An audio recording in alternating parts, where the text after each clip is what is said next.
എന്ന് മാത്രമല്ല, നമ്മൾ പലപ്പോഴും കിങ് മേക്കർ എന്ന് വിശേഷിപ്പിക്കാവുന്നതിൽ ആദ്യത്തെ കിങ് മേക്കർ ആരെന്ന് ചോദിച്ചാൽ അത് ശ്രീ കാമരാജ് തന്നെയാണ്. ഇവിടെ കേരളത്തിലാണെങ്കിൽ നമ്മൾ പലപ്പോഴും ലീഡറെയാണ് കുറിച്ചാണ് പെട്ടെന്ന് ഓർമ്മ വരുന്നത്. രാജ്യത്തിൻ്റെ ഭരണാധികാരിയെ സൃഷ്ടിച്ച അല്ലെങ്കിൽ ആ സൃഷ്ടിക്കുന്നതിൽ മുഖ്യ പങ്ക് വഹിക്കുന്ന ഒരു രാഷ്ട്രീയ നേതാവായി, അതുകൊണ്ടാണല്ലോ കിങ് മേക്കർ എന്ന് പറയുന്നത്. ആ നിലയിൽ ഉയരാൻ, അല്ലാതെ തനിക്ക് അത് ഇരിക്കട്ടെ എന്നല്ല ആഗ്രഹിച്ചത്. അന്ന് ആ കാലഘട്ടത്തിൽ രാജ്യത്തിൻ്റെ ഭരണം നിയന്ത്രിക്കുന്നത് ആരാകണമെന്ന തരത്തിലുള്ള തീരുമാനമെടുക്കാൻ കഴിയുന്ന വ്യക്തിയായി ഉയർന്ന ആളായിരുന്നു ശ്രീ കാമരാജ്. ഇന്ത്യൻ നാഷണൽ കോൺഗ്രസിൻ്റെ ചരിത്രത്തിൽ ആ പഴയ തലമുറയിൽപ്പെട്ട ഞാൻ ആദ്യം പറഞ്ഞ സ്വാതന്ത്ര്യ സമര പോരാട്ടങ്ങളിലും അതുമായി ബന്ധപ്പെട്ട് ഉയർന്നു വന്ന നേതാക്കന്മാരുടെ പട്ടികയിൽ ആ കാലഘട്ടത്തിൽ ഏറ്റവും ശ്രദ്ധേയനായി മാറാൻ അദ്ദേഹത്തിന് കഴിഞ്ഞു. മഹാത്മാഗാന്ധിയും നെഹ്റുവും എല്ലാം അടങ്ങുന്ന ഒന്നാം കാലഘട്ടം, ആ കോൺഗ്രസിൻ്റെ ഒന്നാം കാലഘട്ടത്തിലെ ഏറ്റവും തലയെടുപ്പുള്ള നേതൃത്വമായി അദ്ദേഹത്തിന് മാറാൻ കഴിഞ്ഞു എന്നുള്ളതാണ്. അതുപോലെ തന്നെ സംഘടനാ രംഗം എടുത്തു നോക്കിയാൽ, ഇന്ന് ഞാനൊരു പൊതുവേദിയിൽ പറയുന്നത് ശരിയല്ല എങ്കിൽ ഞാൻ സൂചിപ്പിക്കുകയാണ്. നമ്മുടെ UDF കൺവീനർ അദ്ദേഹത്തിൻ്റെ പ്രസ്ഥാനമെല്ലാം ഒരു കാലഘട്ടം മുഴുവൻ അടിമുതൽ മുടി വരെ തെരഞ്ഞെടുപ്പിലൂടെയായിരുന്നു. അങ്ങനെ അടിമുതൽ മുടി വരെ തെരഞ്ഞെടുപ്പിലൂടെ ലീഡർഷിപ്പ് കടന്നു വന്ന ഒരു കാലഘട്ടം. ആ കാലഘട്ടത്തിൽ ഏറ്റവും ശ്രദ്ധേയനായി അന്നത്തെ രാജ്യത്തെ കോൺഗ്രസിൻ്റെ പ്രസിഡൻ്റാകാൻ കഴിഞ്ഞ വ്യക്തിയാണ് ശ്രീ കാമരാജ്. ഇന്നിപ്പോൾ അതിനകത്ത് നോമിനേഷനാണ്, പക്ഷേ അന്ന് അതല്ലല്ലോ, താഴെ അറ്റം മുതൽ മുകളറ്റം. അപ്പോൾ അതിനൊരു പ്രത്യേകതയുണ്ട്. ഒരു ജനാധിപത്യ പാർട്ടിക്ക് ഒരു വളരെ വലിയ പ്രത്യേകതയാണ് അത്തരം പ്രവർത്തനങ്ങളിൽ നമുക്ക് കാണാൻ കഴിയുന്നത്. അതെല്ലാ നിലയിലും ആ പ്രസ്ഥാനത്തിനുണ്ടാകുന്ന ചൈതന്യം വളരെ വലുത് തന്നെയാണ്. അപ്പം അതുകൊണ്ട് അങ്ങനെ അതിന് നിർഭയമായി അത്തരം ഒരു കാലഘട്ടത്തിൽ ആ നിലയിലേക്ക് ഉയർന്നു വരാൻ അദ്ദേഹത്തിന് കഴിഞ്ഞ കാര്യങ്ങളാണ്. തെക്കേ ഇന്ത്യയിൽ വിശേഷിച്ചും നമ്മുടെ തെക്കൻ ഭാഗത്ത് അദ്ദേഹത്തിൻ്റെ സ്വാധീനം ഒരിക്കലും മറക്കാൻ കഴിയാത്ത ഒന്നാണ്. ആ സ്വാധീനം തന്നെയാണ് അദ്ദേഹം നമ്മെ വിട്ടു പിരിഞ്ഞ് അരനൂറ്റാണ്ടോളം ആകുന്ന ഘട്ടത്തിലും അദ്ദേഹത്തെ ഓരോ വർഷവും ഓർക്കാനും അദ്ദേഹത്തിൻ്റെ പ്രവർത്തനങ്ങൾ പുതിയ തലമുറയിലേക്ക് പകരാനും അതുമായി ബന്ധപ്പെട്ടുള്ള വിവിധങ്ങളായ പ്രവർത്തനങ്ങളിലേക്ക് ആളുകളെ അണിനിരത്താനുമെല്ലാം കഴിയുന്നത് ശോഭ തന്നെയാണ് എന്നതിൻ്റെ, ആ വ്യക്തിത്വത്തിൻ്റെ ഒരു ശോഭ, കെടാത്ത ശോഭ ഉള്ളത് കൊണ്ട് തന്നെയാണ്. എല്ലാ വ്യക്തികളെയും നമ്മൾ എപ്പോഴും ആ നിലയിൽ ഓർക്കാനും അതിനനുസരിച്ച് അവരുടെ ഓർമ്മകൾ പങ്കുവയ്ക്കാനും നമുക്കത് കഴിയില്ലല്ലോ. എന്നാൽ ഒരിക്കലും മായ്ക്കാൻ കഴിയാത്ത തരത്തിലുള്ള വ്യക്തിത്വത്തിൻ്റെ ഉടമകളായ ആളുകളെ എത്ര കാലഘട്ടം കഴിഞ്ഞാലും വീണ്ടും വീണ്ടും ഓർക്കുന്ന, അതിൻ്റെ ചൈതന്യം വർദ്ധിക്കുന്ന തരത്തിലുള്ള ഒന്നായി തന്നെ കാണാൻ കഴിയും. ആ ഗണത്തിൽ ഇതിൽ പെടുന്ന വ്യക്തിത്വമാണ് ശ്രീ കാമരാജിന് എന്നുള്ള കാര്യം ഓർമ്മപ്പെടുത്തിക്കൊണ്ട് ദീർഘമായ വർത്തമാനത്തിലേക്കൊന്നും കിടക്കുന്നില്ല. നമ്മുടെ നാടും നമ്മുടെ രാജ്യവും ഇന്ന് നിരവധിയായിട്ടുള്ള പ്രതിസന്ധികളുടെ മുന്നിലാണ്. ഇതിപ്പോൾ രാജ്യത്തിൻ്റെ ബഡ്ജറ്റ് അവതരണം നമ്മളെല്ലാം TV യിൽ കണ്ടതാണ്. ബഡ്ജറ്റിൻ്റെ അവസ്ഥ, നമ്മുടെ രാജ്യത്തിൻ്റെ പൊതുചിത്രം പഴയ തലമുറയിൽപ്പെട്ട രാഷ്ട്രശില്പികൾ തയ്യാറാക്കിയ ഇന്ത്യൻ ഭരണഘടന തന്നെ വെല്ലുവിളി നേരിടുന്ന ഒരു ഘട്ടത്തിലാണ്. അതുപോലെ ഓരോ മൂല്യങ്ങളെ സംബന്ധിച്ചുമല്ല. അപ്പോൾ അതുകൊണ്ട് ഇന്ന് ഞാൻ TV ചർച്ചയിൽ തന്നെ ഒരു വലിയ രാഷ്ട്രീയ നേതാവിൻ്റെ വർത്തമാനം കേൾക്കാൻ പെട്ടെന്ന് എനിക്ക് കേൾക്കാനിടയായി. ഒരു കാലഘട്ടം മുഴുവൻ എന്തായിരുന്നു ശ്രീ കാമരാജിൻ്റെയും അന്നത്തെ കാലഘട്ടം മുഴുവൻ രാജ്യത്തിൻ്റെ പൊതു സ്വത്തുക്കൾ പൊതുമേഖലയിൽ നിലനിർത്തുന്ന, അതാണ് നമ്മുടെ രാഷ്ട്രത്തിൻ്റെ അടിത്തറ തന്നെയായിരുന്നു. അത് നെഹ്റുവിൻ്റെ ആ സങ്കല്പം തന്നെയാണ്. പൊതുമേഖലയെ സംരക്ഷിക്കുക, അതിലൂടെ ജനക്ഷേമ നടപടികളിലേക്ക് നീങ്ങുക. ഇന്ന് തുറന്നു പറയുകയാണ്, ഞങ്ങളുടെ ലക്ഷ്യം പൊതുമേഖലയെ സംരക്ഷിക്കലല്ല, സ്വകാര്യവൽക്കരണമാണ് ഞങ്ങളുടെ നയമെന്ന് അഭിമാനത്തോടെ പറയുന്ന ഒരു കാലഘട്ടത്തിലാണ്. അപ്പോൾ രണ്ടും തമ്മിലുള്ള വ്യത്യാസം മനസ്സിലായി. ആ ഘട്ടത്തിലാണ് നമ്മൾ നിൽക്കുന്നത്.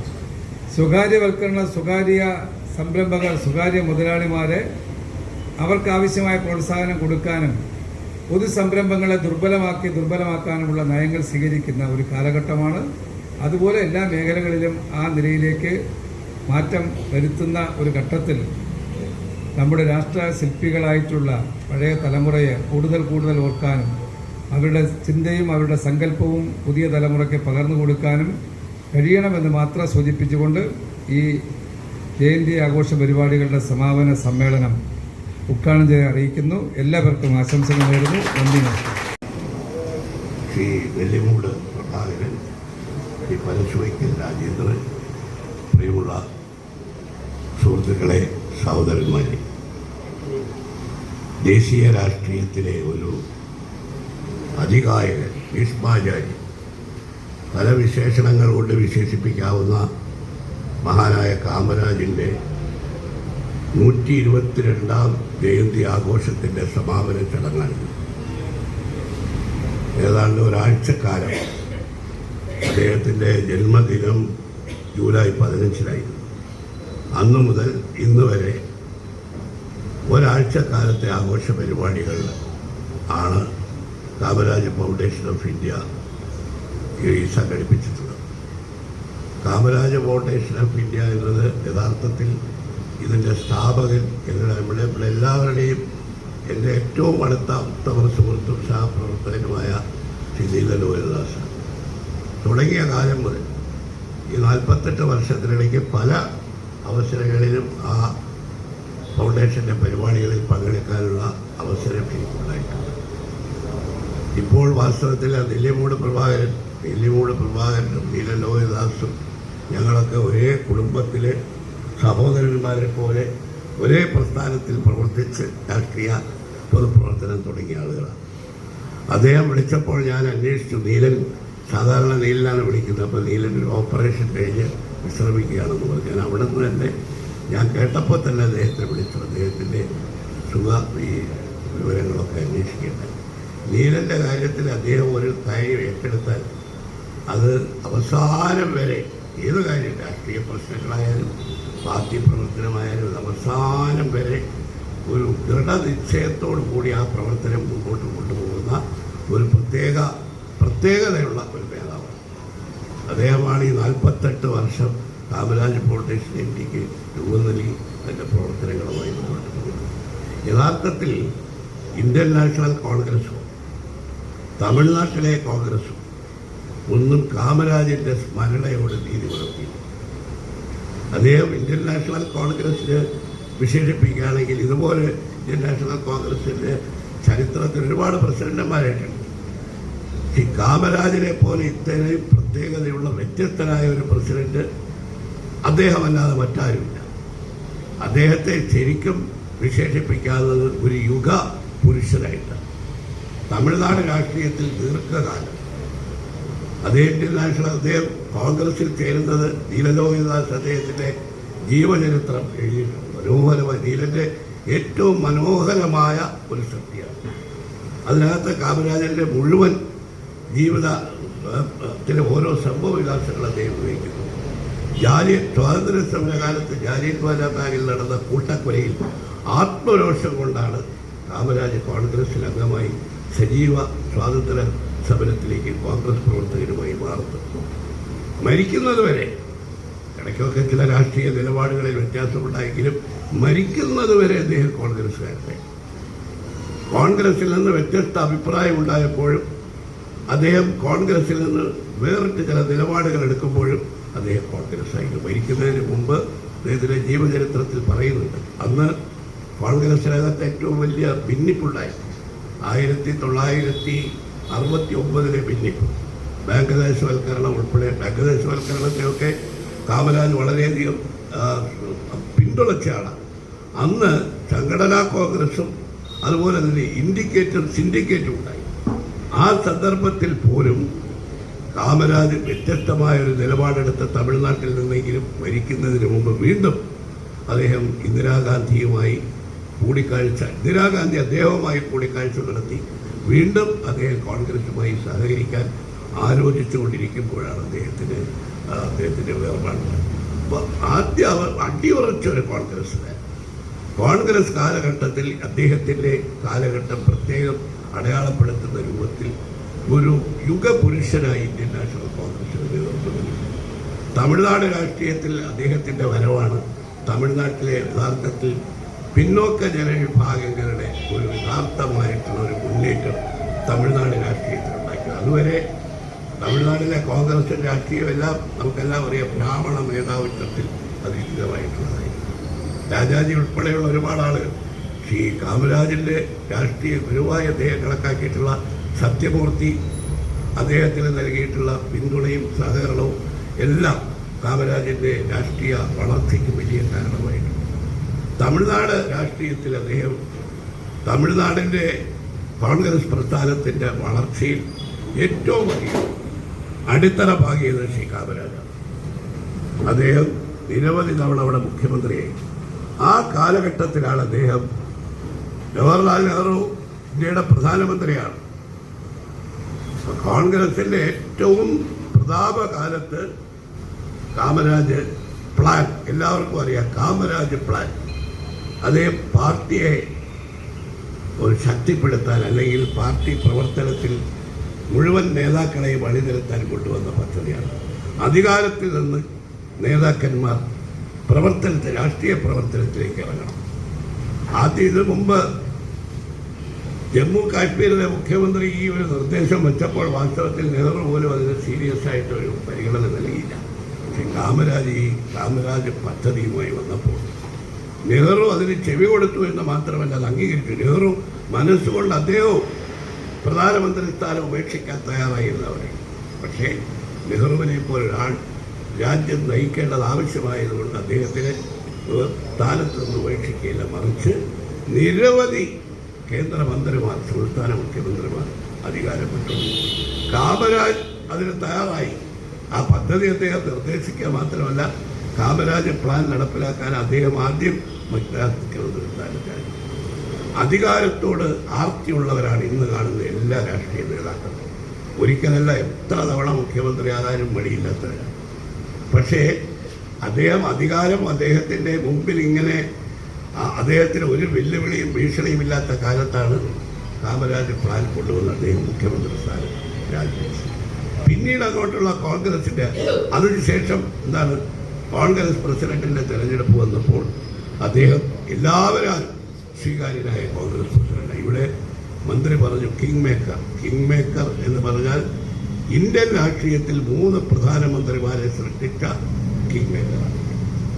നമ്മുടെ ലീഡർ നരസിംഹറാവുവിനെ പ്രധാനമന്ത്രിയാക്കുന്നതിൽ എല്ലാവരുമായി കൂടിയാലോചന നടത്തി അദ്ദേഹം ഒരു അഭിപ്രായ സമവായം ഉണ്ടാക്കിയതുകൊണ്ടാണ് അദ്ദേഹത്തെ കിങ് മേക്കർ എന്ന് വിശേഷിപ്പിക്കുന്നത്. ഇത് ലാൽ ബഹദൂർ ശാസ്ത്രി, 2 തവണ ഇന്ദിരാഗാന്ധി. അന്ന് ആരൊക്കെ ആയിരുന്നു കേന്ദ്രമന്ത്രിമാർ? മൊറാർജി ദേശായിയെ പോലെ, ജഗജീവൻ റാമിനെ പോലെ. നമ്മളിന്ന് രാഷ്ട്രീയ രംഗത്ത് ഇത്രയും ഉന്നതരായ നേതാക്കൾ, അതിനൊന്നും സമാനമായിട്ടുള്ള ആളുകളെ ഇന്ന് നമുക്ക് ചൂണ്ടിക്കാണിക്കാനില്ല. അവരെല്ലാം കേന്ദ്രമന്ത്രിമാരായ അധികാരത്തിലുള്ളപ്പോഴാണ് കാമരാജ് പ്ലാൻ കൊണ്ടുവന്നതും ഇന്ദിരാഗാന്ധിയെ അദ്ദേഹം ലാൽ ബഹദൂർ ശാസ്ത്രി ഇന്ദിരാഗാന്ധിയെ ഇന്ത്യയുടെ പ്രധാനമന്ത്രിയാക്കി. ഈ 3ാമത്തെ തവണ ഇന്ദിരാഗാന്ധിയെ പ്രധാനമന്ത്രിയാക്കുന്നതിന് പലർക്കും വിയോജിപ്പുണ്ടായിരുന്നു. അന്ന് മൊറാർജി ദേശായി ഉൾപ്പെടെയുള്ള ആളുകൾ കാമരാജ് പ്രധാനമന്ത്രിയാകണം എന്ന് നിർദ്ദേശം വെച്ചു. അദ്ദേഹം കേട്ട മാത്രയിൽ തന്നെ തള്ളിക്കളഞ്ഞു. ഇന്ത്യയുടെ പ്രധാനമന്ത്രിയാകാനും ഇന്ത്യയുടെ പ്രസിഡന്റാകാനുമുള്ള ഓഫർ അന്ന് അദ്ദേഹത്തിൻ്റെ മുമ്പിൽ വന്നപ്പോൾ അദ്ദേഹം അതിനേക്കാൾ പ്രധാനം എൻ്റെ പാർട്ടി ഐക്യത്തോടു കൂടി നിലനിർത്തി രാജ്യത്തിൻ്റെ ഭരണം വീണ്ടും കോൺഗ്രസ് പ്രസ്ഥാനത്തിന് ജനങ്ങളിൽ നിന്ന് സ്വീകരിച്ച് മുന്നോട്ട് പോകണം എന്ന് പറഞ്ഞ ഒരു കോൺഗ്രസ് പ്രസിഡന്റിനെ കോൺഗ്രസിൻ്റെ ചരിത്രത്തിൽ നമുക്ക് കാണാൻ കഴിയും. അധികാരത്തിൻ്റെ മുമ്പിൽ അദ്ദേഹം ഒരിക്കലും അതിൻ്റെ മുമ്പിൽ മയങ്ങുകയോ അധികാരത്തിൻ്റെ ആർത്തി കാണിക്കുകയോ ചെയ്യാത്ത, അധികാരത്തെ ഒരു വെളിപ്പാടകലെ നിർത്തി ആദർശം ഉയർത്തിപ്പിടിച്ച കോൺഗ്രസ് പ്രസിഡന്റ് രാഷ്ട്രീയ നേതാവായിരുന്നു. ഗാന്ധിയൻ യുഗത്തിലാണ് അദ്ദേഹം കോൺഗ്രസ് പ്രവർത്തകനാണ്. ജീവിതാവസാനം വരെ ഒരു ഗാന്ധിയനായി. ആ ലാളിത്യം, അദ്ദേഹത്തിൻ്റെ എളിമ, ഇതെല്ലാം ജനങ്ങൾക്ക് അദ്ദേഹത്തെ ഏറ്റവും കൂടുതൽ സ്വീകാര്യരാക്കി മാറ്റി. തമിഴ്നാട്ടിലെ കാമരാജനെ വിശേഷിപ്പിക്കുന്ന എന്താ? പാവങ്ങളുടെ തോഴൻ, ഏഴൈത്തോഴൻ എന്ന പാവങ്ങളുടെ ചങ്ങാതി, സാധാരണ ജനങ്ങളുടെ പാവങ്ങളുടെ കണ്ണീരൊപ്പാൻ ശ്രമിച്ച ഒരു ഭരണാധികാരിയാണ്. അദ്ദേഹത്തിൻ്റെ ജീവചരിത്രം എഴുതിയിട്ടുള്ള നീലോവികാസ് ഒരു ലേഖനം അതിനകത്ത് എഴുതിയിട്ടുണ്ട്. പ്രധാനമന്ത്രി ജവഹർലാൽ നെഹ്റു വരികയാണ് തമിഴ്നാട്ടിൽ. അത് സഞ്ചരിക്കുമ്പോൾ ഒരു വയലുകൾക്കിടയിലൂടെയുള്ള റോഡിൽ വണ്ടി പോവുകയാണ്. കാമരാജിൻ്റെ അമ്മ ഇവിടെ ഉണ്ടെന്ന് പറഞ്ഞു. അമ്മയെ കാണുമ്പോൾ വണ്ടി നിർത്തിയപ്പോൾ വയലിൽ പണിയെടുക്കുന്ന അമ്മയെ വിളിച്ച് പണ്ഡിറ്റ് ജവഹർലാൽ നെഹ്റുവിനെ പരിചയപ്പെട്ടു. നെഹ്റു അന്തപ്പെട്ടുപോയി. തമിഴ്നാട് രാഷ്ട്രീയത്തിലെ ഏറ്റവും ഉന്നതനായ മുഖ്യമന്ത്രിയായ ആളിൻ്റെ അമ്മ വയലിൽ പണിയെടുത്ത് ജീവിക്കുന്നു. ഏതെങ്കിലും ഒരു ദേശീയ നേതാവിൻ്റെ, ഒരു കോൺഗ്രസ് നേതാവിൻ്റെ സംസ്ഥാനത്തെ ഇങ്ങനൊരവസ്ഥ നെഹ്റു അത്ഭുതപ്പെട്ടു പോയി. അപ്പോഴാണ് നെഹ്റുവിന് കാമരാജ് ആരാണ് എന്ന് മനസ്സിലായി. കാമരാജൻ്റെ സന്തത സഹചാരിയായിരുന്നു. കേരളത്തിൽ നമുക്ക് പിന്നീട് ഏറ്റവും അവസാനം ധനകാര്യമന്ത്രിയായി പിന്നീട് ഗവർണറൊക്കെയായി അന്തരിച്ചു പോയ ശങ്കരനാരായണൻ. അദ്ദേഹം കാമരാജ് സംഘടനാ കോൺഗ്രസിലായിരുന്ന കാലത്ത് അദ്ദേഹം ഞാനും തമ്മിൽ വളരെ അടുത്ത സൗഹൃദമാണ്. ഞങ്ങളിങ്ങനെ യാത്ര ചെയ്യുമ്പോൾ കാമരാജനെ കുറിച്ച് അദ്ദേഹം പറയും. കാമരാജ് അദ്ദേഹത്തെ ശിവന്ത പയ്യൻ എന്നാണ് വിളിക്കുന്നത്. തന്നെ അന്ന് കാണാൻ നല്ല ചുവന്ന് തുടുത്തിരിക്കും. അത് വളരെ ചെറുപ്പത്തിൽ തന്നെ കാമരാജിൻ്റെ ഒരു ഉത്തമ ശിഷ്യനായി ദീർഘകാലം കാമരാജിനോടൊപ്പം. ഒരിക്കൽ വീട്ടിൽ ചെല്ലുമ്പോൾ, ഇടയ്ക്കിടയ്ക്ക് ചെല്ലും, മുഖ്യമന്ത്രി ആയിരിക്കുമ്പോഴും കോൺഗ്രസ് പ്രസിഡൻ്റായി വീട്ടിൽ ചെല്ലുമ്പോൾ അമ്മ സാധാരണ അദ്ദേഹത്തെ വീട്ടിൽ പോകുമ്പോഴെല്ലാം അമ്മ വീട്ടിലില്ലാത്തപ്പോൾ നോക്കിയാൽ അവിടെ വരിവരിയായി നിന്ന് കുളത്തിൽ പബ്ലിക് ടാപ്പിൽ നിന്ന് വെള്ളം പിടിക്കുന്ന കാഴ്ച കണ്ടിട്ടുണ്ടല്ലോ നമ്മളെല്ലാം, ഇപ്പോഴും ഉണ്ട്.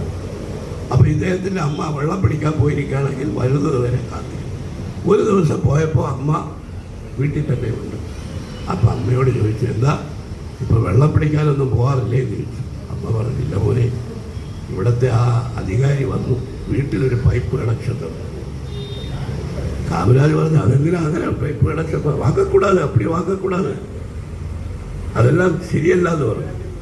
അവിടെ ഇരുന്നു കൊണ്ട് വില്ലേജ് അധികാരിയോ ആരോ ഞാൻ പറഞ്ഞാണ് വിളിപ്പിച്ച് അയാളോട് ചോദിച്ചു, നിങ്ങൾ എൻ്റെ അമ്മയ്ക്ക് മാത്രം പ്രത്യേക കണക്ഷൻ കൊടുത്തതിൻ്റെ കാരണം എന്താണ്?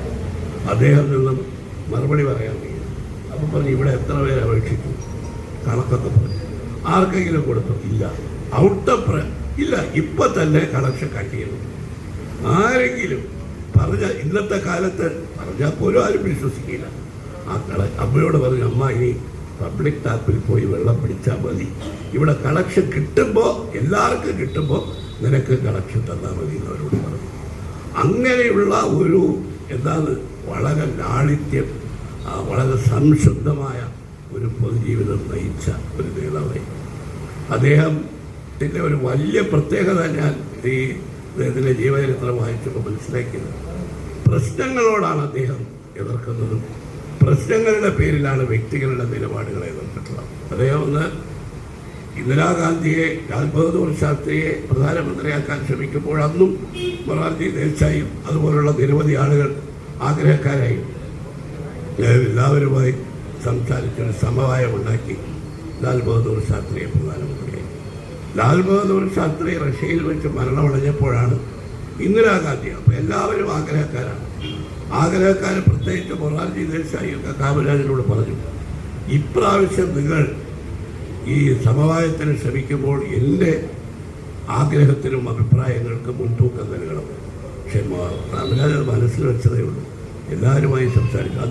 അദ്ദേഹത്തിൻ്റെതായ ഒരു അഭിപ്രായം ആരായിരിക്കും നെഹ്റുവിന് ശേഷം, ശാസ്ത്രിക്ക് ശേഷം ഇന്ത്യയെ നയിക്കാൻ പ്രാപ്തയായിട്ടുള്ള ഭരണാധികാരി ആരാണ്, പ്രധാനമന്ത്രി ആരാണ്, കോൺഗ്രസിൽ എല്ലാവരെയും യോജിപ്പിച്ച് കൊണ്ടുപോകാൻ കഴിയുന്ന ഭരണാധികാരി ആരാണ്? പല പേരുകൾ വന്നു. പക്ഷെ ആ പേരുകളെല്ലാം അദ്ദേഹം രഹസ്യമായി പേരുകൾ എഴുതി വയ്ക്കും. അദ്ദേഹത്തിൻ്റെ മനസ്സിലുണ്ടായിരുന്നത് ഇന്ദിരാഗാന്ധിയാണ് ഈ സ്ഥാനത്തേക്ക് കൊണ്ടുവരേണ്ടത്. അദ്ദേഹം അതാരോടും പറഞ്ഞില്ല. പക്ഷേ അഭിപ്രായ രൂപീകരണം നടത്തുമ്പോൾ ഇന്ദിരാഗാന്ധിക്ക് അനുകൂലമായി വന്നു. ഇന്ദിരാഗാന്ധിയെ അദ്ദേഹം പ്രധാനമന്ത്രിയായി. പിന്നീടുള്ള സംഭവങ്ങളെല്ലാം കോൺഗ്രസ് പ്രസിഡന്റ് ഇന്ദിരാഗാന്ധി കാമരാജിനെ ഒരു കോൺഗ്രസ് പ്രസിഡന്റ് എന്നുള്ള നിലയ്ക്ക് വളരെ പ്രധാനപ്പെട്ട നയപരമായ തീരുമാനങ്ങൾ എടുക്കുന്നതിൽ ഇന്ദിരാഗാന്ധി കാമരാജിനെ അവഗണിച്ചു. ദൈനംദിന ഭരണത്തിൽ അദ്ദേഹം ഇടപെടാറില്ല. ആദ്യം സംഭവിച്ചത് ഈ രൂപയുടെ മൂല്യം കുറയ്ക്കുന്ന ഒരു തീരുമാനമാണ്, നയപരമായിട്ടുള്ള ഒരു തീരുമാനമാണ്. അത് കോൺഗ്രസ് പ്രസിഡന്റ് അറിഞ്ഞിട്ടില്ല. കോൺഗ്രസ് പ്രസിഡന്റ് അറിയാതെ അത് പ്രഖ്യാപിച്ചു. ഇങ്ങനെ പല തീരുമാനങ്ങളും പറയുന്നുണ്ട്. ഇപ്പോൾ ബാങ്ക് ദേശവൽക്കരണം പോലുള്ള കാര്യങ്ങളിലെല്ലാം പാർട്ടിയോട് സാധാരണ കോൺഗ്രസ് ഗവൺമെൻറ്റുകളുടെ കാലത്ത് ഏത് പുതിയ നയങ്ങൾ കൊണ്ടുവരുന്നതും അത് ആദ്യം കോൺഗ്രസ് വർക്കിംഗ് കമ്മിറ്റിയിലാണ്. കോൺഗ്രസ് വർക്കിംഗ് കമ്മിറ്റിയിൽ ചർച്ച ചെയ്തെടുക്കുന്ന തീരുമാനമാണ് പാർട്ടിയുടെ പ്രതിനിധിയായി പ്രധാനമന്ത്രി ഗവൺമെൻറ്റിൽ നടപ്പിലാക്കുന്നത്. ഇങ്ങനെ 2-3 സന്ദർഭങ്ങൾ വന്നപ്പോൾ അദ്ദേഹം പൂർണ്ണമായും അദ്ദേഹത്തെ അവഗണിക്കുന്നു. കോൺഗ്രസ് ആരാണ്? ഇന്ദിരാഗാന്ധിയെ പ്രധാനമന്ത്രിയാക്കിയ കിങ് മേക്കർ അദ്ദേഹത്തോട് ആലോചിക്കാതെ ഗവൺമെൻറ്റും അതിൻ്റെ പ്രവർത്തനങ്ങളും മുന്നോട്ട് പോകുന്നതിൽ അദ്ദേഹത്തിൻ്റെ മനസ്സിന് വളരെ അസംതൃപ്തി ഉണ്ടായി. പിന്നീട് വന്ന തെരഞ്ഞെടുപ്പിലും അദ്ദേഹം ഒരിക്കലും ഇന്ദിരാഗാന്ധി ആക്കാൻ ശ്രമിച്ചില്ല. പക്ഷേ എല്ലാ പേരുകളും വന്നപ്പോൾ അദ്ദേഹത്തിന് സ്വീകാര്യമായി തോന്നിയത് അപ്പോൾ എഴുതി വെച്ചു. എല്ലാ പേരുകളും വന്നപ്പോൾ അവസാനം നോക്കുമ്പോൾ ഭൂരിപക്ഷം ആളുകൾ ഇന്ദിരാഗാന്ധിയുടെ പേരാണ്. അപ്പോഴാണ് കാമരാജിൻ്റെ പേരൊക്കെ പലരും ഉന്നയിച്ചത്.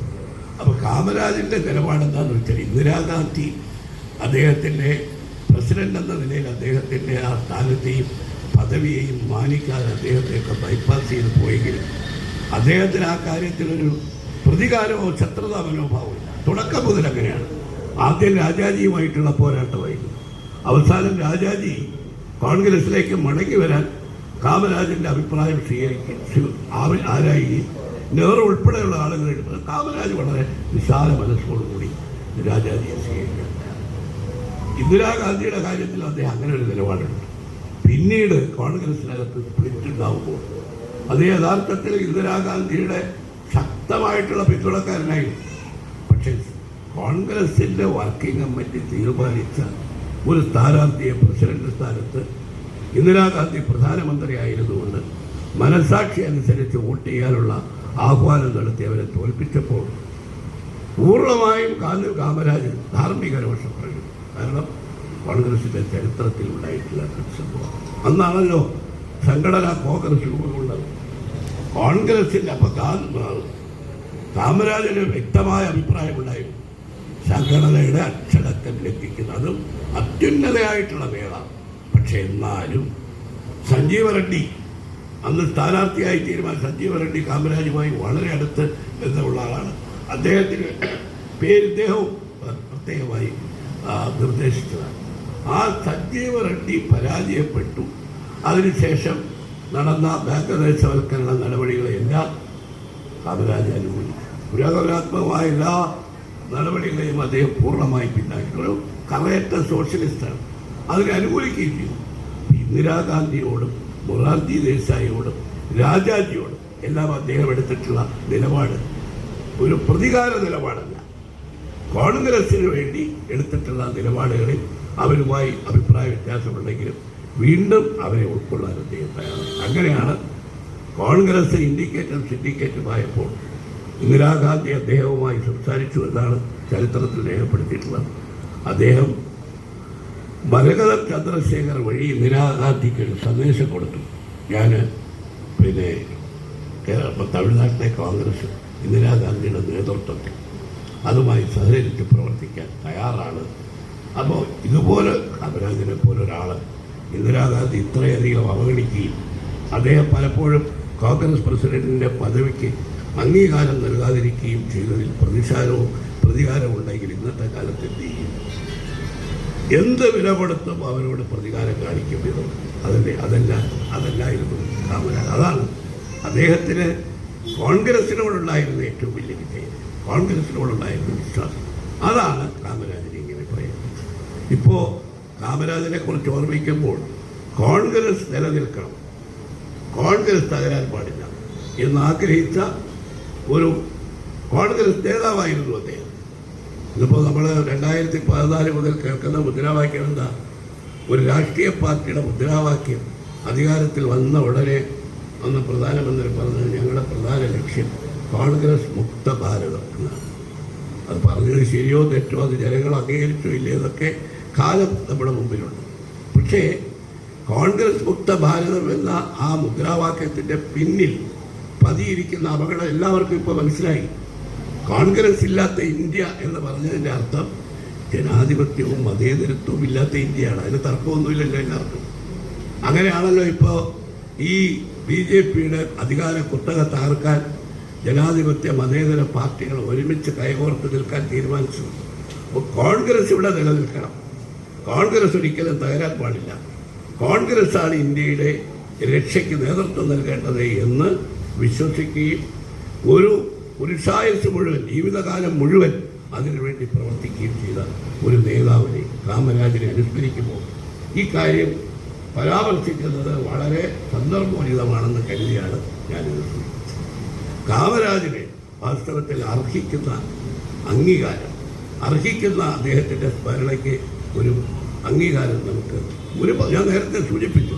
തമിഴ്നാട് കോൺഗ്രസോ ആ കോൺഗ്രസൊക്കെ പോയി ഇപ്പോൾ പുതിയ തലമുറയാണ്.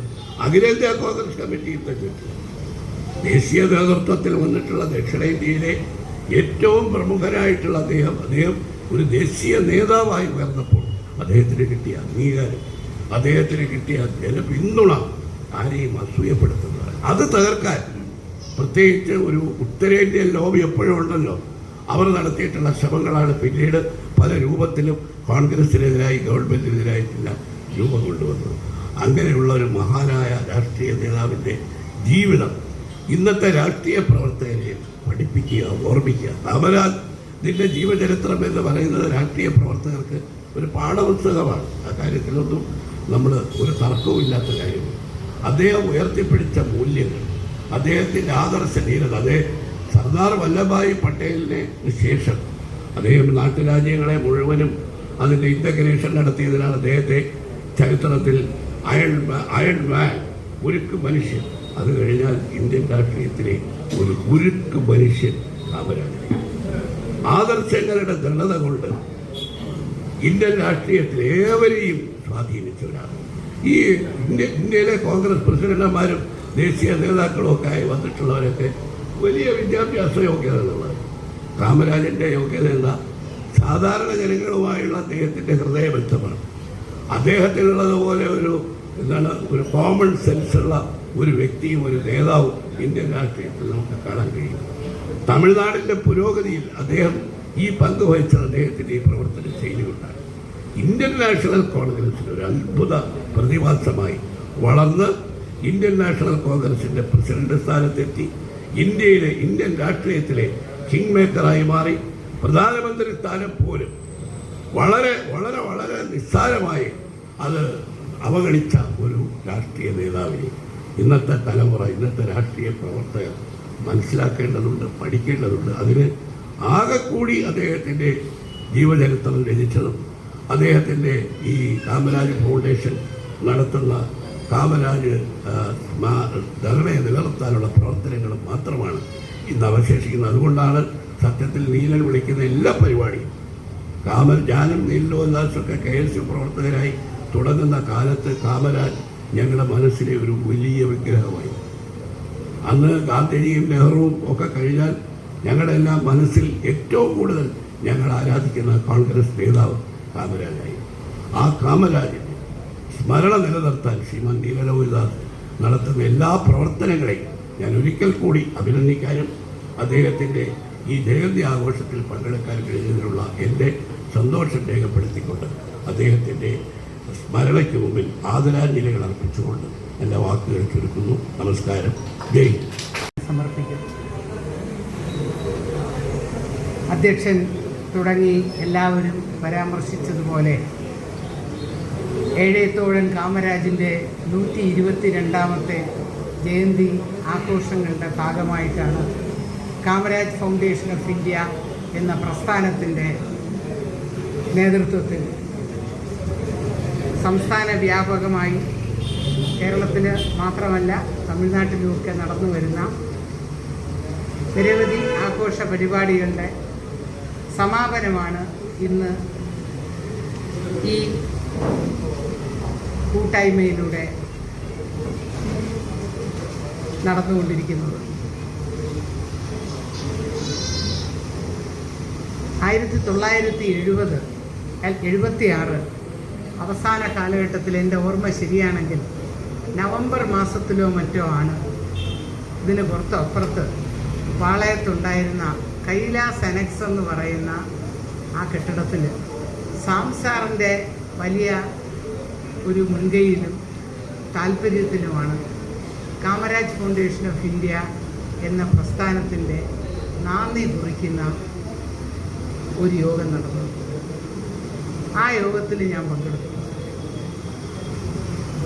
എൻ്റെ വിവാഹം കഴിഞ്ഞ് ഏതാനും മാസങ്ങളായ സമയമായിരുന്നു. അത് കഴിഞ്ഞ് നെയ്യാറ്റിൻകര താലൂക്കിൻ്റെ വിവിധ ഭാഗങ്ങളിൽ വെച്ച് നടന്ന ഒന്നോ രണ്ടോ പ്രാദേശിക ആലോചനാ യോഗങ്ങളിലുമൊക്കെ ആദ്യകാല പ്രവർത്തകരുടെ യോഗങ്ങളിലുമൊക്കെ ഞാൻ പങ്കെടുത്തിട്ടുണ്ട്. പിന്നെ അത് കഴിഞ്ഞ് എല്ലാ വർഷവും കാമരാജ് ജയന്തിയും കാമരാജിൻ്റെ ചരമവാർഷികങ്ങളും ഒക്കെ വളരെ ഭംഗിയായി, വളരെ ആലോചിച്ച്, വളരെ ശ്രമിച്ച് ഒക്കെ നടത്തിക്കൊണ്ടിരിക്കുന്ന ഒരു പ്രസ്ഥാനമായിട്ട് KFI മാറി. പത്രത്തിൻ്റെ ചുമതല ഏറ്റെടുത്തു.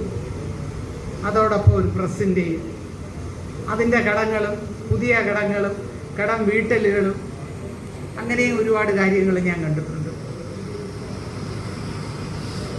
ക്രമേണ കെട്ടിലും മട്ടിലുമൊക്കെ വളരെ നന്നായി. അതോടൊപ്പം കാമരാജ് ഫൗണ്ടേഷൻ ഓഫ് ഇന്ത്യ എല്ലാ വർഷവും കാമരാജ് ജയന്തിയുടെ സമയത്തും കാമരാജിൻ്റെ ചരമവാർഷികത്തിലും മാത്രമല്ല കാലികമായ പ്രസക്തിയുള്ള ഒരുപാട് വിഷയങ്ങളിൽ പലതവണയായിട്ട് ഒരുപാട് കൂട്ടായ്മകൾ, അത് ചർച്ചായോഗമായിട്ട്, ക്യാമ്പുകളായിട്ട്, സെമിനാറുകളായിട്ട് ഒക്കെ സംഘടിപ്പിച്ചിട്ടുണ്ട്. കുട്ടികൾക്കുള്ള ഒരുപാട് മത്സരങ്ങൾ പലപ്പോഴും വിദ്യാർത്ഥികൾ പങ്കെടുക്കുന്ന അവർക്ക് മുൻതൂക്കം കൊടുത്തുകൊണ്ടുള്ള ചില പരിപാടികൾ, 2-3 ദിവസത്തെ പരിപാടികൾ ഒരുമിച്ച് നടക്കുമ്പോൾ അതിൽ വിദ്യാർത്ഥികൾക്കും യുവജനങ്ങൾക്കും വനിതകൾക്കും ഒക്കെ പ്രത്യേകം സെഷനുകൾ, ഇങ്ങനെയൊക്കെ അതെല്ലാം കാലിക പ്രസക്തിയുള്ള വിഷയങ്ങൾ, ചരിത്രപരമായി നമ്മളെപ്പോഴും മനസ്സിൽ സൂക്ഷിക്കേണ്ട, അവലോകനം ചെയ്ത് വീണ്ടും ഉരുവിട്ട് പഠിക്കേണ്ട കാര്യങ്ങൾ, ഇതൊക്കെ ജനങ്ങളെ ഓർമ്മിപ്പിക്കുകയും കൂടുതൽ ചിന്തിപ്പിക്കുകയും ചെയ്യുന്ന വേദികളായിട്ട് മാറുന്നതും എൻ്റെ എളിയ രീതിയിൽ എനിക്ക് കണ്ടു മനസ്സിലാക്കാൻ കഴിയും. കാമരാജിനെ പോലെ ഒരു വ്യക്തിത്വം ശ്രീ ഹസൻജി പറഞ്ഞാണ്, അതുപോലെ ഒരാൾ മാത്രമേ ഉള്ളൂ എന്നുള്ളതാണ് അദ്ദേഹത്തിൻ്റെ വ്യക്തിത്വത്തിൻ്റെ ഏറ്റവും പ്രധാനപ്പെട്ട ചിത്രം. അതിനോട് തുല്യം ചാർത്താനായിട്ട് നമുക്ക് ഇന്ത്യൻ രാഷ്ട്രീയത്തിൽ മാത്രമല്ല, അമേരിക്കയിലെ വൈസ് പ്രസിഡൻ്റൊക്കെ ആയിരുന്നു ഹ്യൂബർട്ട് ഹംഫ്രി ഒക്കെ പറഞ്ഞതുപോലെ ഈ ലോകത്ത് തന്നെ ഉണ്ടായിട്ടുള്ള നേതാക്കളിൽ സമാനതകളില്ലാത്തൊരു വ്യക്തിയായിരുന്നു ശ്രീ കാമരാജ്. കഷ്ടിച്ച് പ്രൈമറി ക്ലാസ്സുകൾ കടന്നു പോയിട്ടില്ലാത്ത ഒരു മനുഷ്യൻ, സ്വന്തം പരിശ്രമത്തിലൂടെ മാത്രം ഒരു ദേശീയ പാർട്ടിയുടെ മുൻനിര നേതാക്കളിൽ ഒരാളായിട്ട്, അതും ശ്രീ ജവഹർലാൽ നെഹ്റുവിൻ്റെയൊക്കെ കാലത്ത് തന്നെ വന്ന് ഭവിക്കുന്നത് മറ്റൊരു നേതാവിൻ്റെയും ജീവിതത്തിൽ നമുക്ക് കാണാൻ കഴിഞ്ഞിട്ടില്ല. ഇന്ന് ഞാൻ മാതൃഭൂമി ആഴ്ചപ്പതിപ്പ് എടുക്കുമ്പോൾ അതിൻ്റെ മുൻവശത്തെ മുഖചിത്രത്തിലെ ഒരു ഹെഡിങ് തന്നെ അധികാരം ഭയപ്പെടുന്ന വായന എന്നാണ്. വായിക്കാൻ അറിയാവുന്ന ഒരു ലക്ഷ്യം വെച്ചുകൊണ്ട് മനസ്സിൽ കൂടുതൽ കാര്യങ്ങൾ ആ ലക്ഷ്യത്തെപ്പറ്റിയും അങ്ങോട്ടുള്ള മാർഗത്തെപ്പറ്റിയും എന്തിനാണ് ആ ലക്ഷ്യത്തെ ഞാൻ എടുത്തിരിക്കുന്നതിനെ പറ്റി ഒക്കെ മനസ്സിലാക്കാനായിട്ട് താല്പര്യമുള്ളവർ വായിക്കാൻ തുടങ്ങുമ്പോൾ അധികാരവർഗം ആ വായന കണ്ട്, ആ വായന കൊണ്ടുണ്ടാകുന്ന ചിന്താ തരംഗങ്ങളെ കണ്ട്, പ്രവർത്തനങ്ങളെ കണ്ട് ഭയപ്പെടാൻ തുടങ്ങും. അതാണ് കാമരാജിൻ്റെ ജീവചരിത്രങ്ങൾ എടുത്തു നോക്കുന്ന ആർക്കും ആദ്യം കാണാൻ കഴിയുന്നത്. വളരെ കുറഞ്ഞ വിദ്യാഭ്യാസമേ ലഭിച്ചിട്ടുള്ളൂ എങ്കിലും രാവിലെ പണിയെടുക്കാൻ പോകുന്നതിന് മുമ്പ് തൻ്റെ കയ്യിലെത്തുന്ന അന്ന് വളരെ ദുർലഭമായിട്ടുള്ള പത്രക്കടലാസ് ഷീറ്റുകൾ എടുത്തു വെച്ച് അതിൽ വരുന്ന നുറുങ്ങ് വാർത്തകൾ വായിച്ച് മനസ്സിലാക്കി അത് ചുറ്റുമുള്ള തന്നെ പോലെയുള്ള തൊഴിലാളികൾക്ക്, നിരക്ഷരായിട്ടുള്ള സുഹൃത്തുക്കൾക്ക് പറഞ്ഞു കൊടുക്കുന്നതിൽ നിന്ന് ആരംഭിക്കുകയാണ് കാമരാജിൻ്റെ പൊതുപ്രവർത്തനം. അതുകൊണ്ടാണ് തമിഴ്നാട്ടിലെ ഇനി തെക്കേയറ്റത്തൊരു മൂലയിൽ ഒരു നാട്ടുപുറത്ത് ജനിച്ച് വളർന്ന വലിയ വിദ്യാഭ്യാസമൊന്നും അല്ല, തമിഴല്ലാതെ മറ്റൊന്നും പറയാൻ അറിഞ്ഞുകൂടാത്ത ഒരു ചെറുപ്പക്കാരൻ എന്ന് പറയാനായില്ല, ഒരു കൗമാരക്കാരൻ ജാലിയൻവാലാബാഗിലെ നിഷ്ഠൂരമായ നരഹത്യയെപ്പറ്റി കേൾക്കുമ്പോൾ അതിന് പ്രതികരിക്കുന്ന ഒരാളായിട്ട് തമിഴ്നാട്ടിൽ ശ്രദ്ധിക്കപ്പെടാൻ തുടങ്ങിയത്. 1903 കാമരാജ് ജനിക്കുന്നത്. ജാലിയൻവാലാബാഗ് കൂട്ടക്കൊല നടക്കുന്നത് 19 വെറും 16 വയസ്സ്. ആ കാലഘട്ടത്തിൽ ഔപചാരിക വിദ്യാഭ്യാസം ഇല്ലാതിരുന്ന ഒരാൾ എങ്ങനെയാണ് ജാലിയൻവാലാബാഗിൽ നടക്കുന്ന കൂട്ടക്കൊലയെ പറ്റി മനസ്സിലാക്കുന്നത്? അത്രത്തോളം ദേശീയ വാർത്തകൾ മനസ്സിലാക്കാൻ ഊണും ഉറക്കവുമില്ലാതെ പരിശ്രമിക്കുന്നതിനിടയിലും അപ്രകാരമുള്ള കാര്യങ്ങൾ മനസ്സിലാക്കേണ്ടത് എന്തോ എൻ്റെ ജീവിതത്തിൻ്റെ നിയോഗമാണെന്ന് മനസ്സിലാക്കിയ ഒരു അസാധാരണ മനുഷ്യൻ. അത് അങ്ങനെ ഒരു അപൂർവ ജന്മത്തിനെ അത് കഴിയൂ. അദ്ദേഹം അത് തെളിയിക്കുകയാണ്. അശ്വമേധത്തിനൊരു കുതിരയെ കെട്ടഴിച്ച് വിടുന്നത് പോലെ പ്രകൃതി ഈ മഹത്തായ പുണ്യങ്ങളുടെ കേദാരമായിട്ടുള്ള നമ്മുടെ ഈ മാതൃഭൂമി അപ്രകാരം ഒരു യുവാവിന് ജന്മം കൊടുക്കുകയായിരുന്നു. അശ്വമേധങ്ങൾക്കായി ആ അശ്വത്തിനെ എങ്ങനെയാണോ കെട്ടഴിച്ച് വിടുന്നത് അതുപോലെയാണ് വിധി കാമരാജിനെ ഇന്ത്യൻ ദേശീയ രംഗത്ത് ചലനങ്ങൾ ഉണ്ടാക്കാനായിട്ട്, എന്നും വിജിഗീഷുവായിട്ട് നിൽക്കാനായിട്ട് നിയോഗിച്ച് അത് പറഞ്ഞുകൊടുത്ത് മനസ്സിലാക്കി മുന്നോട്ട് വിടുന്നത്. അതൊരു ജൈത്രയാത്ര തന്നെയായിരുന്നു. ഒരു എതിരാളിക്കും എതിരെ നിൽക്കാൻ വയ്യാത്ത ഒരു ജൈത്രയാത്ര തന്നെയായിരുന്നു. അല്ലെങ്കിൽ ഈ മനുഷ്യൻ സവർണ മേധാവിത്വം, ബ്രാഹ്മണ മേധാവിത്വം കൊടിയുത്തി വാഴുന്ന തമിഴ്നാട് പോലെയുള്ള ഒരു പ്രദേശത്ത് 9 വർഷം അടുപ്പിച്ച് മുഖ്യമന്ത്രിയായിട്ടിരിക്കുകയാണ്. ഇത് സമാനതകളില്ലാതെ രാജാജി, ഭക്തവത്സലം തുടങ്ങിയ ആളുകൾ മുഖ്യമന്ത്രിയായിട്ട് തമിഴ്നാട്ടിൽ പേരെടുത്തിരിക്കുന്ന ആ സ്ഥലത്ത് ഇദ്ദേഹം വരികയാണ്. രാജാജിയോടാണ് അദ്ദേഹത്തെ പലരും താരതമ്യപ്പെടുത്തുന്നത്. രാജാജി ജനിച്ച് വളർന്നത് എങ്ങനെ, കാമരാജ് ജനിച്ച് വളർന്നത് എങ്ങനെ? രാജാജി അന്ന് ആദ്യകാലത്തെ ഭരണം വളരെ വിഷമമായിട്ടുണ്ട്. സാമ്പത്തിക പ്രതിസന്ധികൾ കാരണവും ഒക്കെ രാജാജി പലപ്പോഴും പ്രാഥമിക വിദ്യാലയങ്ങൾ അടിച്ചു പൂട്ടുകയുണ്ടായി. കാമരാജ് മുഖ്യമന്ത്രി പദത്തിലേറിയപ്പോൾ പ്രാഥമിക വിദ്യാലയങ്ങൾ അതെല്ലാം ഒന്നേ എന്ന് തുറന്ന് പ്രവർത്തിപ്പിക്കാൻ തുടങ്ങിയെന്ന് മാത്രമല്ല, വളരെ അതിൻ്റെ ഇരട്ടിയോളം പുതിയ വിദ്യാലയങ്ങൾ ആരംഭിച്ചു എന്ന് മാത്രമല്ല, ഈ സ്കൂളുകൾ പ്രവർത്തിക്കുന്നതിൻ്റെ എത്രയോ കിലോമീറ്ററിനകത്തുള്ള കൊച്ചു കുഞ്ഞുങ്ങളെയെല്ലാം ആ സ്കൂളിൽ എത്തിക്കാൻ വേണ്ടി അവർക്ക് ചൈതന്യം കൊടുത്ത് അവരെ വിദ്യാർത്ഥികളായിട്ട് ആ സ്കൂൾ കരിക്കുലത്തിലോടുകൂടി മുന്നോട്ട് കൊണ്ടുപോകാൻ വേണ്ടി എവിടെയും കേട്ടിട്ടില്ലാത്ത ഉച്ചഭക്ഷണം പദ്ധതി ആരംഭിച്ചു. അതിനു മുമ്പ് ഇന്ത്യയിൽ ആരും കേട്ടിട്ടില്ല. ഞാൻ ഒരുപാട് സ്ഥലത്ത് പ്രസംഗിച്ചിട്ടുണ്ട്. 1996 ദേവഗൗഡ പ്രധാനമന്ത്രിയായിരുന്നപ്പോൾ ജനതാദൾ നേതൃത്വം കൊടുത്ത മന്ത്രിസഭയിൽ കുട്ടികൾക്ക് ഉച്ചയൂണിനുള്ള ഒരു ബൃഹത്വമായിട്ടുള്ള ഒരു പദ്ധതി, ഒരു സാമൂഹ്യ നന്മയ്ക്കായിട്ടുള്ളൊരു പദ്ധതി ആരംഭിച്ചു വന്നു. കാമരാജ് ആരംഭിച്ചതുമായിട്ട് വെച്ച് നോക്കുമ്പോൾ അന്നത്തെ കാലത്ത് ഇതിനെപ്പറ്റി ഒന്നും ചിന്തിക്കാൻ കഴിയില്ല. ഒരു വീട്ടിലൊരാളിന് ഒരു നേരത്തെ ആഹാരം വാഗ്ദാനം ചെയ്യാൻ കഴിയാത്ത ഒരു സമ്പദ് വ്യവസ്ഥയാണ് ഉണ്ടായിരുന്നത്. 1914 ഗാന്ധിജി വന്ന് ഇന്ത്യൻ സ്വാതന്ത്ര്യ സമരത്തിലേക്ക് വരുന്ന നേതൃത്വം ഏറ്റെടുക്കുന്ന ആ സമയത്തെ പറ്റി ജവഹർലാൽ നെഹ്റു എഴുതിയിരിക്കുന്നത് അന്നൊരു എലിക്ക് കഴിക്കുന്ന വയറ് നിറയാനുള്ള ഭക്ഷണം പോലും ഇന്ത്യൻ കർഷകന് ഒരു നേരം കഴിക്കാനുണ്ടായിരുന്നില്ല എന്നാണ്. അതൊക്കെയാണ് സ്വാതന്ത്ര്യ സമര കാലത്തുണ്ടായിരുന്ന ഒരു സമ്പദ്ഘടന. അതിൽ നിന്നും വളരെ വലുതായിട്ട് ഇദ്ദേഹം വരുമ്പോഴും മുഖ്യമന്ത്രിയാവുന്ന സമയത്ത് അത് മാറിയിട്ടൊന്നുമില്ല. പക്ഷെ അപ്പോഴും ഏറ്റവും വിപ്ലവകരമായിട്ട് വിശക്കുന്ന വയറിന് ആഹാരം, അതും വിദ്യാർത്ഥികൾക്ക് അവർ സ്കൂളിലേക്ക് അതിനു വേണ്ടിയെങ്കിലും വരണം. ഇവിടെ വന്നിട്ട് ബോധം കെട്ട് വീഴാതെ വിശന്ന് മരിക്കാതെ ഈ കുരുന്നുകൾ ഭക്ഷണം കഴിച്ച് ആദ്യാക്ഷരങ്ങൾ പഠിച്ചു കൊണ്ടുപോകുന്നു. സ്വാമി വിവേകാനന്ദൻ പറഞ്ഞത്, കേരളത്തെ ഭ്രാന്താലയം എന്ന് പറഞ്ഞ അതേ മഹാനുഭാവൻ തന്നെ പറഞ്ഞിട്ടുണ്ട്, വിശക്കുന്നവന്റെ മുമ്പിൽ ദൈവം ഭക്ഷണത്തിന്റെ രൂപത്തിലാണ് അവതരിക്കുന്നത്. അങ്ങനെ കുട്ടികളെ കാമരാജ് അവരുടെ മുമ്പിൽ ഈശ്വരനെ സാക്ഷാത്കരിച്ചു കൊടുത്തതാണ് ഒരു നേരം വയറു നിറയുള്ള ഭക്ഷണം. ഇതിനെപ്പറ്റി ചിന്തിക്കാത്ത മനുഷ്യസ്നേഹികൾ പിന്നെ ഒരിക്കലും അവർ മുഖ്യമന്ത്രിയല്ല, പ്രധാനമന്ത്രിയല്ല, ലോകത്തിൻ്റെ തന്നെ അധിപതിയായാലും അവർക്ക് മനുഷ്യസ്നേഹം ഉണ്ടെന്ന് പറയാൻ പാടില്ല. അങ്ങനെ ഒരുപാട് അദ്ദേഹം ഇവിടെ, ഞാൻ സമയം കുറവായതുകൊണ്ട് പറയുന്നില്ല, അദ്ദേഹം ഇവിടെ പറഞ്ഞു ബാങ്ക് ദേശസാൽക്കരണത്തിൻ്റെ കാര്യം. 1955 കാമരാജ് മുഖ്യമന്ത്രിയായിരിക്കുന്ന സമയത്താണ് ആവടിയിൽ വെച്ച് ഇന്ത്യ ഒരു പുതിയ സാമ്പത്തിക നയം തന്നെ നെഞ്ചോട് ചേർക്കുന്ന പ്രമേയം പാസ്സാക്കുന്ന AICC മീറ്റിംഗ് നടക്കുന്നത്.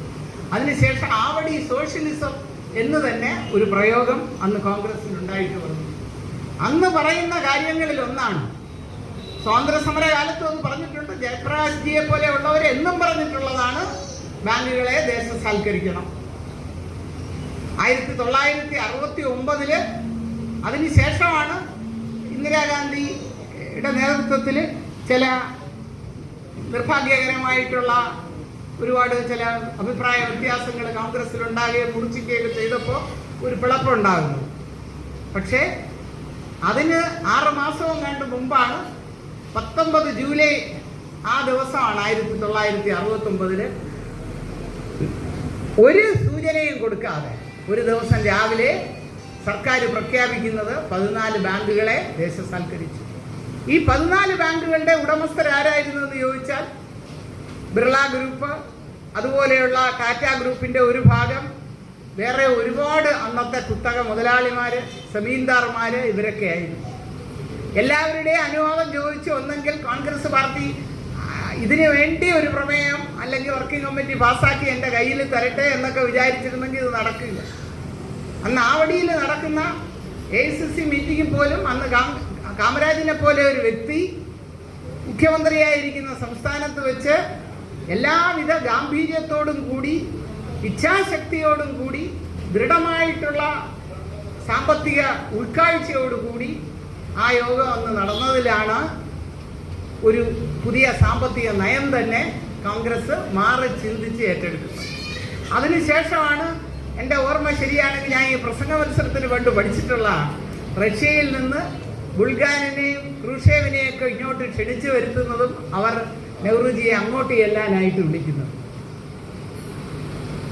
അപ്പൊ നമ്മുടെ ചിന്തകളിൽ വലുതായിട്ടുള്ളൊരു സോഷ്യലിസ്റ്റ് കാഴ്ചപ്പാട്, ഈ രാജ്യത്തെ വളരെ പരിമിതമായിട്ടുള്ള മൂലധനം, കോടാനകോടി വീടുകളിലെ കുടുംബങ്ങളുടെ തുച്ഛമായിട്ടുള്ള സമ്പാദ്യം, അത് ഒന്നു ചേർന്ന് എടുക്കുന്ന മൂലധനം, അത് മുഴുവനായിട്ട് ദേശസാൽകൃത ബാങ്കുകൾ വഴി അത് കൈകാര്യം ചെയ്യപ്പെടണം, അതിൻ്റെ ഭൂരിഭാഗമെങ്കിലും എന്നുള്ള ഒരാഗ്രഹം.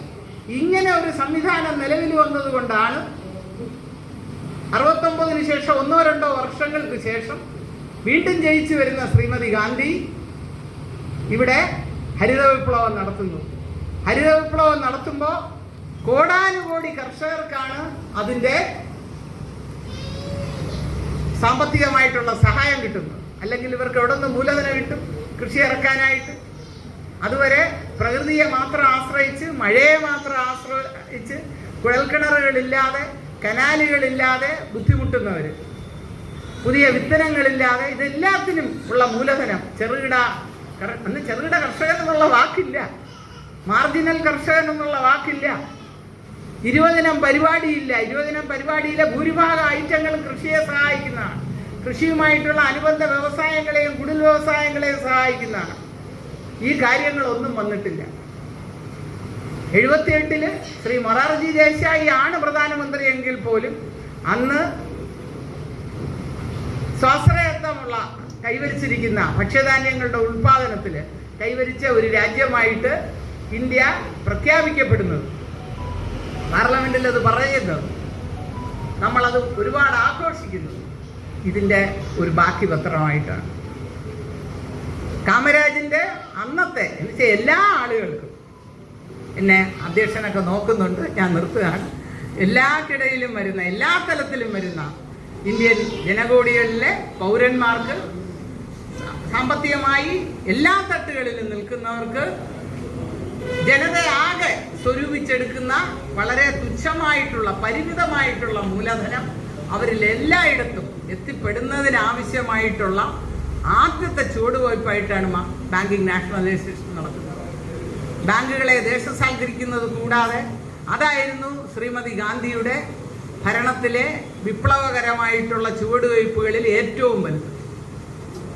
അതിൻ്റെ ഉപോൽപ്പന്നം എന്ന് പറയാൻ പറ്റില്ല, പക്ഷേ ഈ സാമ്പത്തികമായിട്ടുള്ള ചുവടുവയ്പ്പിൻ്റെ ഏറ്റവും കൂടുതൽ സപ്പോർട്ട് ചെയ്ത് കിട്ടിയിട്ടുള്ള ഒരു കാര്യമാണ് കാർഷിക സ്വയം പര്യാപ്തതയിലേക്ക്, ഭക്ഷ്യധാന്യങ്ങളുടെ വിളവെടുപ്പിൻ്റെ സ്വയം പര്യാപ്തതയിലേക്ക് നമ്മൾ പോയത്. UPA ഗവൺമെൻറ് അധികാരത്തിലിരിക്കുന്ന സമയത്ത് 2012-13 ആണ് ഇന്ത്യയിൽ ആദ്യമായിട്ട് നമ്മൾ ഇവിടുന്ന് ഭക്ഷ്യധാന്യങ്ങൾ കയറ്റുമതി ചെയ്യുന്ന ലോകരാജ്യങ്ങളുടെ ഏതാണ്ട് മുൻനിരയിലേക്ക് ഇന്ത്യ വന്ന് കയറും. എത്രയോ ലക്ഷം ടൺ ഭക്ഷ്യധാന്യങ്ങൾ കയറ്റുമതി ചെയ്യുന്ന ഒരു രാജ്യമായിട്ട്, അന്ന് 128 കോടിയോ 130 കോടിയോ മറ്റോ ആയിരുന്നു ജനസംഖ്യ. ഇവരെ അത്രയും തീറ്റി പോറ്റിയതിന് ശേഷം കടന്നു വല്ലാൻ നമുക്ക് പറ്റി. ഭക്ഷ്യ സുരക്ഷാ നിയമം പാസ്സാക്കുന്ന ഒരു രാജ്യമായിട്ട് ഇത് മാറി. അപ്പോൾ കാമരാജ് അന്ന് ഉൾക്കാഴ്ചയോടുകൂടി 7ാം ക്ലാസ് പരീക്ഷയ്ക്കപ്പുറം പോയിട്ടില്ലാത്ത ഒരു ഗ്രാമീണ ബാലൻ അധികാരത്തിൽ വന്നാൽ എന്തെല്ലാം ചെയ്യാൻ കഴിയും, എന്തെല്ലാം നേരത്തെ കൂട്ടി കാണാൻ കഴിയും, എന്തെല്ലാം പ്ലാൻ ചെയ്യാൻ കഴിയും, അതിനെല്ലാം കഴിവുള്ള 2 പേരെയാണ് അദ്ദേഹം 3 തവണയായിട്ട് പിന്തുണച്ച് പ്രധാനമന്ത്രിമാരാക്കിയത്. ആ തെരഞ്ഞെടുപ്പ് ഒട്ടും മോശമായില്ല എന്ന് നമ്മൾ വിചാരിക്കണം. ശ്രീ ലാൽ ബഹദൂർ ശാസ്ത്രി ആയാലും വളരെ നെഞ്ചുറപ്പുള്ള ഒരു വ്യക്തിയായിരുന്നു, പക്ഷെ പെട്ടെന്ന് അദ്ദേഹം അന്തരിച്ചു. ഈ കാര്യങ്ങൾ, ഇതുപോലെയുള്ള കാര്യങ്ങൾ കാമരാജിൻ്റെ സംഭാവനകളായിട്ട്, കാമരാജിൻ്റെ മാത്രം സംഭാവനകളായിട്ട് നമുക്കെന്നും ഓർമ്മിക്കാൻ കഴിയുന്നു. കാമരാജിനെ പോലെ കാമരാജ് എന്തുകൊണ്ട് ഉയർന്നു എന്ന് ചോദിച്ചാൽ, അങ്ങേയറ്റത്തെ ആത്മസമർപ്പണം മാത്രമല്ല, വളരെ കൂർമ്മതയുള്ള ബുദ്ധിശക്തി, നിർഭയത്വം, ആത്മസമർപ്പണം. 24 മണിക്കൂറിൽ, നമ്മളിപ്പോൾ 24/7 എന്ന് പറയും, 24 മണിക്കൂർ ആഴ്ചയിൽ 7 ദിവസവും പരിശ്രമിക്കുന്ന ആ ഒരു സ്വഭാവം, ലക്ഷ്യത്തിലെത്തിയാൽ മാത്രമേ ഒരു കാര്യത്തിലുള്ള പ്രയത്നത്തിൽ ഒരു ചെറിയ വിരാമമെങ്കിലും കൊടുക്കൂ എന്നുള്ള ഒരു നിർബന്ധ ബുദ്ധി, അങ്ങേയറ്റത്തെ മനുഷ്യസ്നേഹം, എല്ലാവരെയും ഒരുപോലെ കാണാനുള്ള ആ ഹൃദയത്തിൻ്റെ വിശാലത, ഇതെല്ലാം ഉള്ള ശ്രീ കാമരാജിനെ ബ്ലാക്ക് ഗാന്ധി എന്ന് വരെ ഈ കാലത്ത് വിദേശ പത്രങ്ങൾ പുകഴ്ത്തിയിരുന്നു. ആ കറുത്ത തൊലിയുള്ള ആ ഗാന്ധി, സമാനതകളില്ലാത്ത ആ ഒരു രാഷ്ട്രീയ നേതാവിൻ്റെ സ്മരണയ്ക്ക് മുമ്പിൽ ആദരാഞ്ജലി അർപ്പിച്ചുകൊണ്ട് ഇത്രയും വർഷമായി ഒരു തടസ്സവുമില്ലാതെ, ഒരു മുടക്കവുമില്ലാതെ, ഓരോ വർഷവും കൂടുതൽ കൂടുതൽ മെച്ചപ്പെട്ട രീതിയിൽ ജനങ്ങളുടെ പങ്കാളിത്തത്തോടുകൂടി ഈ ജയന്തി ആഘോഷങ്ങളും കാമരാജിൻ്റെ ഓർമ്മ പുലർത്തുന്ന പഴയ കാര്യങ്ങളെപ്പറ്റി മാത്രമല്ല പുതിയ സംഭവ വികാസങ്ങളെപ്പറ്റിയുമുള്ള കൂടിയാലോചനകളും ചർച്ചകളും സെമിനാറുകളും ഒക്കെ ആയിട്ട് മുന്നോട്ട് പോയിക്കൊണ്ടിരിക്കുന്ന കാമരാജ് ഫൗണ്ടേഷൻ ഓഫ് ഇന്ത്യയിലെ ഓരോ വിലയേറിയ അംഗത്തിനും പ്രവർത്തകനും എൻ്റെ എളിയ ഭാവുകങ്ങൾ നേർന്നുകൊണ്ട് ഞാൻ എൻ്റെ വാക്കുകൾ ഉപസംഹരിക്കുന്നു. ജയ് ഹിന്ദ്.